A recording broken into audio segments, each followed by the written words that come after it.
This video is sponsored by Normandy 1998, 212th Trooper, Sylar 1610, Carmen CJ, Rune Scribble, Hitsu the Kitsune, and Chaos Enforcer, and brought to you by 212th Trooper who requested this topic. If there is a video you want me to make, just head over to Patreon or become a channel member, and select the Pickled Producer tier, since among other benefits, you'll get to make a video request every month, be it the continuation of an existing series or a brand new story. Now, before we get into today's story, I just want to ask you to do me a favor, hit that like button, since it tells YouTube you enjoy what I do, and check whether you're subscribed, since only about a quarter of my viewers are, and it's a free way to keep up to date with all my content. In return, I'll do all I can to keep making regular quality content for you. Thanks, and let's hop in.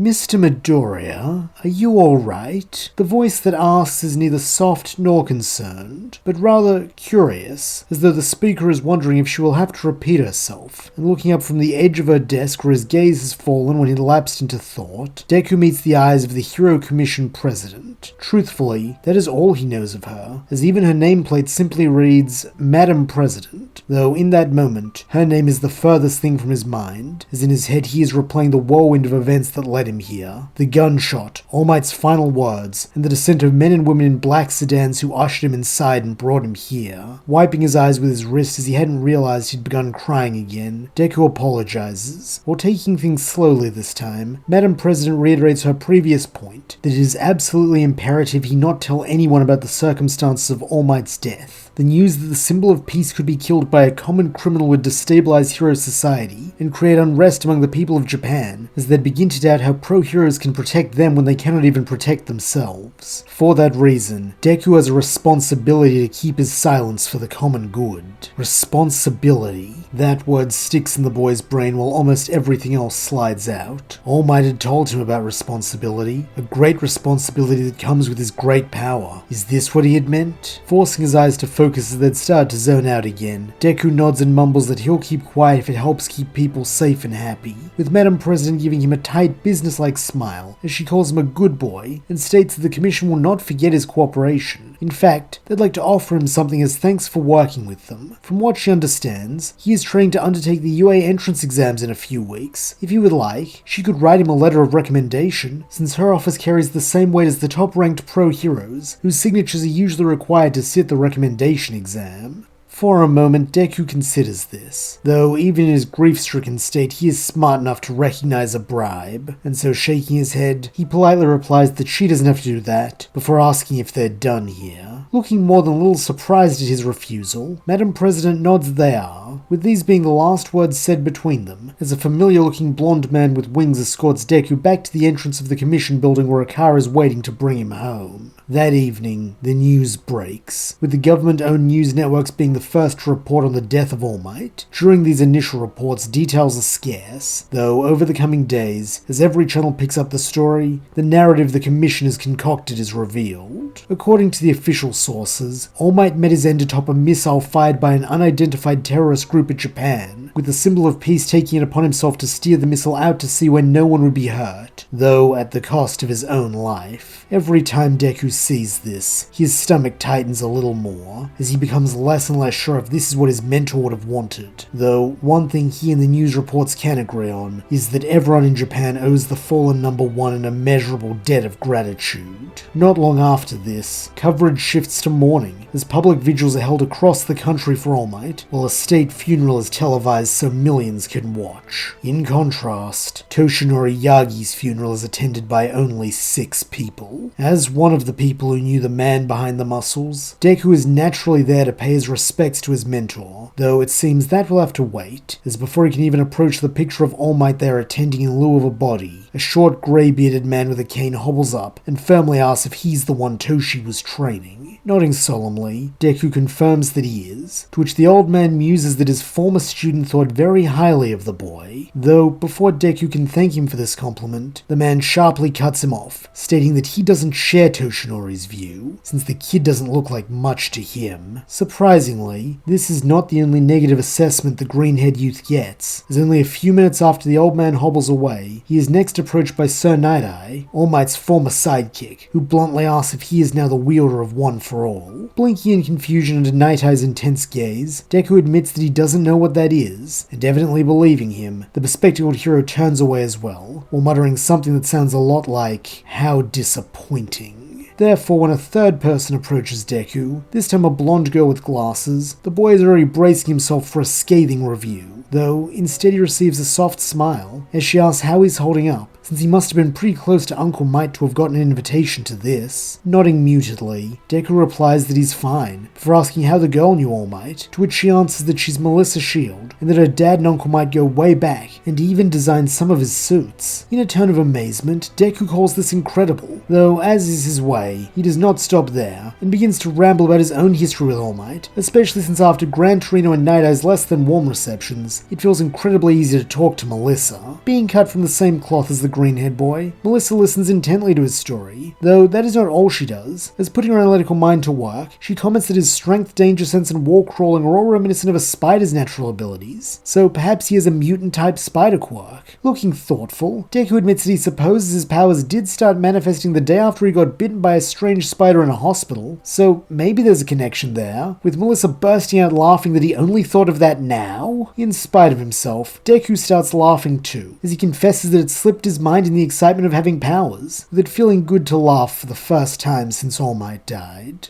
As this is still a funeral, the pair quickly quiet themselves and agree to meet up and talk about this later, though it seems there is still one more person Deku must speak to first, as following the service's conclusion, an almost conspicuously normal man in a tan trench coat approaches him and introduces himself as Detective Tsukuichi. Considering he was one of the people close enough to All Might to merit a place at this private funeral, Deku greets him politely and asks what he can do for him, though laying a hand on the boy's shoulder, Tsukuichi retorts that as the adult here, it should be him asking that question. He just wants Deku to know that All Might was very proud of him, and if he ever needs someone to talk to, or a friend in the police force when he begins his hero career, he has his number. With this, he hands the young man his card and strolls out into the rain, allowing Deku and Melissa to meet back up as promised. Though, this time she is with her dad, the only person at the funeral Deku did not speak to, with the pair shaking hands and then climbing into the back of the Shield's rental car, since it is the only place they can reminisce about the All Might they knew in peace. Briefly, Deku is tempted to tell them the truth of how their friend died, but remembering his talk with Madam President, he holds his tongue and mostly listens as David regales the kids with stories of his and Toshinori's days as students in America. Eventually, however, the topic slowly begins to shift away from All Might and over to Deku, as the father-daughter duo want to know all they can about his final protege. As part of this, they seek to further understand his powers, asking in-depth questions that he does his best to answer, even if he doesn't really understand why. Nonetheless, it seems he does a good enough job for David and Melissa to be satisfied, as when they drop him back at his place, they promise to be in touch. However, in the weeks that follow, Deku doesn't hear from anyone, though this may be for the best, as the UA entrance exams are rapidly approaching and he needs to study and train harder than ever now that he's on his own. To this end, he puts every free moment into being prepared, since he refuses to let All Might down, so that when the eve of the exams roll around, he feels exhausted both physically and mentally, but as ready as he'll ever be. Though, just before he falls asleep, he receives a text from Melissa, asking him to meet her downtown first thing tomorrow morning, and while he is a little nervous that he might be cutting it fine with the exams, he accepts, since he figures whatever she wants must be important. And it is, as when he arrives at the agreed upon location the following morning, he finds the blonde girl not on the street, but on the roof, and so following her up, is surprised to see that she's holding a wrapped box that she offers to him.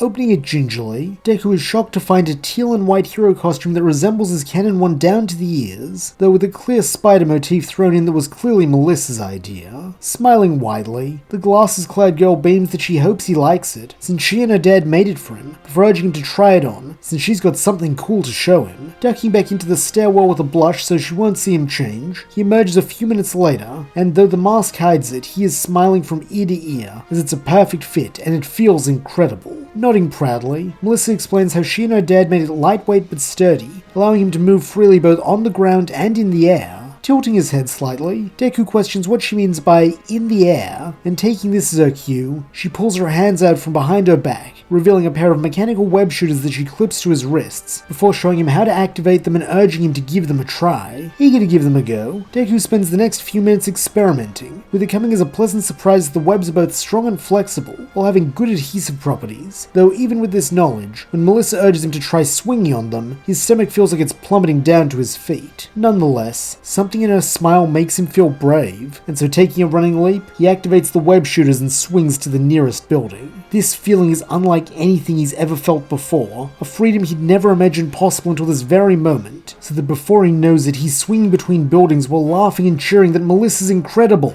That is, until his web shooter suddenly stops producing web fluid midair, and he crashes into the side of an office complex with a painful thud, before sliding down to the sidewalk. Having seen this wipeout, Melissa quickly descends from her rooftop and crosses the street to check on him, though thankfully, his suit and spider strength mitigated the worst of the damage, with the girl grinning that she guesses it's a good thing she added that extra protective weave, while also apologizing since she only half filled the web shooters, as she thought that'd be all they'd need for a quick test. Shrugging it off lightheartedly, Deku assures her that it's fine, though if she has more web fluid on her, he'd love to take these with him and use them in the entrance exam, which, now that he thinks about it, is less than an hour away. Smiling somewhat cheekily now, Melissa tells him she'll drive him, since she's actually about to sit her own entrance exam, as she's decided to transfer into the support course for her final year of school, since it feels right to spend some time at Uncle Mite's alma mater. Looking both wistful and pleased, Deku agrees that he'd have liked that, with the pair lapsing into a comfortable silence as they get in the car and she drives them to UA. Following this, in a quick pit stop to refill the web shooters and stash Deku's mask since the examiners will need to be able to see his face, the two friends wish each other luck and then run into their respective exam halls.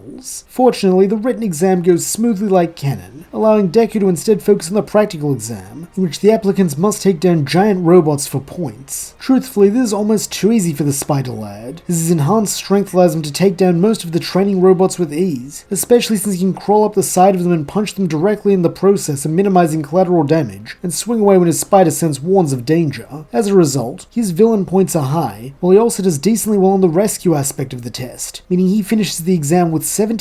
points, placing him in tied first place with none other than Bakugo. Naturally, the blonde is enraged by this, demanding to know how the hell he tied with a loser like Deku, and more importantly, how he suddenly has a quirk. Figuring Kachan doesn't actually want an answer, Deku instead skulks away, since he's pretty sure neither his suit nor his powers make him immune to explosions. Nonetheless, he is elated, and when the results come back confirming that both he and Melissa have been accepted, he and his mum along with the shields all go out to celebrate. Unfortunately, this does come with a slight bittersweet note, as David reveals that he'll be returning to Island in America, though he is quick to tell his daughter how proud he is of her, while Inko offers to let her stay with them, an offer Melissa happily accepts. And so it is that when the school year begins, it is with two fresh faces, though due to Melissa being a third year in a different course, she and Deku won't get much of a chance to see each other. Instead, Deku takes his place in Class 1A, where he sees a bunch of slightly familiar faces from the entrance exams, and of course Bakugo, who barks that he's gonna barbecue the cheating nerd, until their teacher, Mr. Aizawa, tells him to be quiet, since he's too damn loud, so he ought to return to his seat if he doesn't want to be expelled on the first day. And speaking of being expelled on the first day, Mr. Aizawa has a little tradition. In place of orientation, he runs a series of quirk apprehension tests, and those he deems as lacking potential he expels. He had only been planning to cut whoever came in last and showed the least potential, but in a post-All Might world, they can't afford subpar heroes, so he'll axe anyone who doesn't meet his standards. With this grim pronouncement, they all don their sports uniforms and head out to the grounds, where the first test is a 50-meter dash. Unfortunately, here Deku does pretty poorly, taking 7 seconds while most of his classmates take 3 to 5, though this is mitigated by the grip strength test, where his power actually allows him to break the grip machine, though before it's destroyed, the readout says 18,143.7 kilograms. From here, the tests become a back and forth, as in matters of strength he is almost unbeatable, but in matters of limberness or raw agility such as the sidestep or toe touch, he is average to mediocre.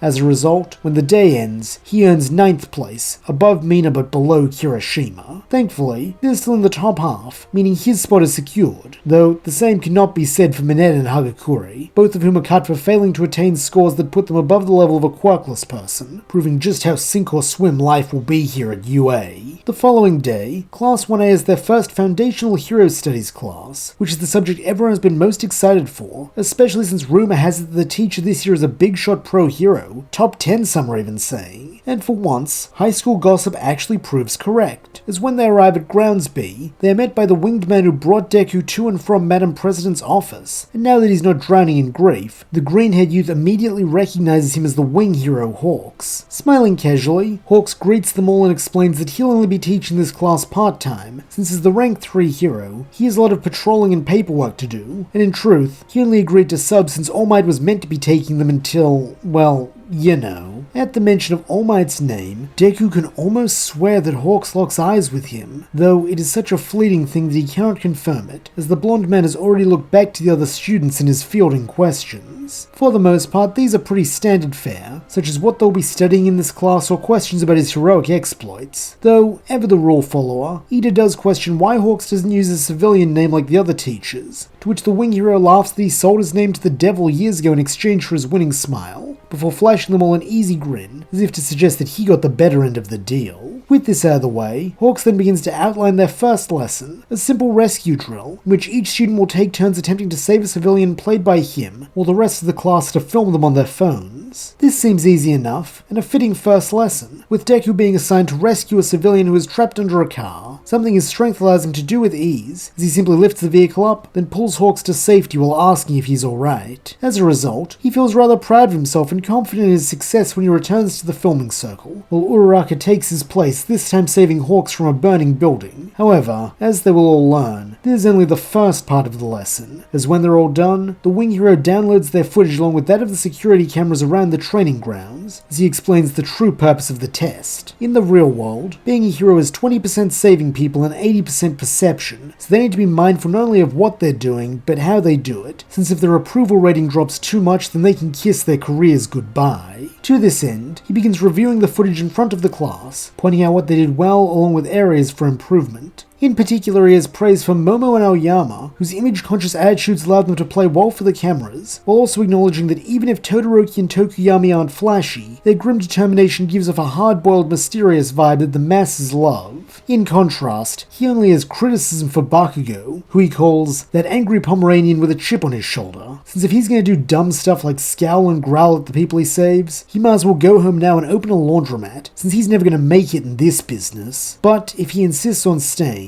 he could stand to take a lesson from Midoriya, since credit where credit's due, he knows how to keep his head down, hold his tongue, and focus on the job at hand. Though this is said offhandedly, it cuts through Deku like a knife, as unlike before, there is no mistaking the meaning behind these words. However, the green-haired youth is also smart enough to know there's no benefit to calling it out, and besides, this guy hasn't triggered his spider sense beyond the standard low-level danger he's felt since starting at UA, which is probably just a result of being around Bakugo again, so for now, he stays silent. Unsurprisingly, this is the one thing Bakugo cannot do, as he begins verbally abusing the teacher until Hawks finally grows sick of listening and flies away, while telling them all that class is dismissed. However, one good thing to come from this class is that Hawks' praise does raise Deku's standing among his peers, so that when the time comes to pick a class president, he is the top candidate, though feeling he doesn't deserve it, he instead abdicates in favor of Ida, who he has started to become friendly with alongside Uraraka, so that things settle into their canon path in the lead up to the USJ incident, which does not happen, since the purpose of the League of Villains' canonical attack was to kill All Might, but with him already dead, there's no need to break into UA, meaning the kids get to have an afternoon of practicing more rescue drills overseen by the Space Hero 13, before returning to the school with the feeling that they've all grown as heroes in training. Though just how much growth they have actually had will soon be put to the test, as the next major event on their calendars is the UA Sports Festival, with this being particularly important to the first years, as it will likely play a significant role in who they do their internships with, which could in turn affect their whole careers, a fact Hawks is quick to point out during one of their Hero Studies classes, until Momo asks who he interned with, at which point he suddenly becomes very distracted. Nonetheless, he and the other teachers all do their best to prepare them for the big day, so that when it finally comes and Class 1A find themselves pitted not only against 1B, but also other classes from the support course, they feel ready, or at least most of them do, as Deku's spider sense has been giving him a headache all morning, though this does not stop him from participating, as he and his peers are informed that the first event of the day will be an obstacle race, with the top 42 students advancing to the next round. Taking his place at the starting line, the green-haired hero is able to keep up with the pack in the opening sprint, even if others such as Ida, Todoroki, and Bakugo use their quirks to pull way ahead. Though, as the name of this event implies, there's not just a straight race, as their first obstacle appears in the form of a mass of robots like the ones used in the entrance exam that the students must get past if they're to advance. Had he been allowed to bring his web shooters, this would have been child's play to overcome, as Deku would have simply thwipped his way onto the tallest one and then swung over to the other side. However, even without them, he is far from stuck, stunt, as using his climbing ability, he's able to crawl up the side of one of the robots and then run along the top, putting him near the front of the rankings, as most of his classmates are still dealing with the robot rabble. As a result, he's one of the first to make it to the next obstacle, the fall, a canyon that students must ford on precariously thin ropes, though here too his adhesive hands and feet save the day, as he simply scuttles his way along at a faster pace than walking with no fear of falling. That is until a missile suddenly starts zooming towards his head, with it only being thanks to his spider sense that he is able to avoid it. Looking over in the direction the projectile came from, he is shocked to see a pink-haired girl using gadgets to cross the chasm, and upon seeing that he spotted her, she grins that it's nothing personal, but as Mel's #1 rival, she wanted to see what her little buddy's made of. With this, the terrifying pink-haired jets off, and not wanting to wait around for more stuff to be fired at him, Deku follows, continuing his scuttling and coming out in 5th place, which is pretty good all things considered. Though before he can cross the finish line, there is one more obstacle, the minefield, and this is a doozy. As the moment he steps in, his spider sense goes haywire, as it detects danger from dozens of directions at once, as every mine becomes a threat. Not to mention with people like Bakugo, Todoroki, and the pink-haired girl flying above him, danger radiates from that direction too. Then, suddenly, he feels a threat that eclipses all of them rushing at him from directly behind. With this at last proving too much, as before he can see the source, the sensory overload becomes too great, and he blacks out. Several hours later, Deku awakens in the nurse's office, where Recovery Girl informs him that he is going to be fine. Unfortunately, he did receive a DNF on the obstacle course, but if that's the worst news he receives today, then he should count himself lucky, since things could have been much more serious for him if Aoyama hadn't sacrificed his own placement to pull him out of the minefield when he collapsed. Having not had much to do with the sparkly boy, Deku was a little surprised that he would do that for him, though he is also grateful, with this act of kindness going a long way to bring Aoyama into his immediate friend group alongside Ida and Uraraka. And it is good that he has this additional friend, as in the days that follow, Bakugo, who won the festival like in canon, is particularly cruel in his mockery of Deku's DNF placement, a fact the others urge him to ignore. However, it seems he cannot, as a few days after the sports festival, he starts to have a weird dream. In it, his body is small and malformed, unable to move on its own as it floats in some strange fluid, or from the other side of a pane of glass, someone watches him. Someone who looks like Dr. Tsubasa the more he thinks about it. When he tells his mum and Melissa about this dream, they are quick to tell him not to worry about it, since it's probably just his subconscious working through what happened at the sports festival, as the feeling of being helpless and observed by a figure who has always represented injury and illness as the sort of weird symbolism dreams tend to use. While this does make sense, Deku isn't entirely sure, as the dream feels way more vivid than anything he's experienced before. Nonetheless, he does not have time to dwell on them now, as he has more important things to focus on. First and foremost, he needs to get a better handle on his spider sense, since he can't afford to be blacking out when things get too chaotic. To this end, he enlists Melissa's help, with the American intern getting assistance from the pink-haired girl who Deku learns is called Mei Hatsume. Together, they begin work on a device that should allow him to train his spider sense by attacking from multiple angles at once, so he becomes more accustomed to compounding dangers and can respond accordingly. Unfortunately, this is not entirely smooth sailing, as the two girls frequently experience creative differences, such as whether the machine should attack Deku with Nerf balls or cannonballs, so that for now, the green-haired youth will need to put his training on hold. And as for his second concern, the time has come to begin his internship just as the teachers had warned. Due to the sports festival being a televised event, most students work with someone who admired their performance there and so offers them a place at their agency. Though, having washed out in the first round, Deku is one of the students for whom no such offers exist. As this is not unheard of, Aizawa does offer to put the boy in contact with a few heroes who are usually happy to take on interns who didn't perform particularly well in the sports festival. However, here Deku refuses, as having thought long and hard about it, he believes he knows precisely the person he should intern with. The question is simply whether they'll take him. And that's where we'll leave things for now. Thank you so much for listening. I hope you enjoyed it. And if you did, please don't forget to like, subscribe, and leave your thoughts, suggestions, or screams of rage in the comments below.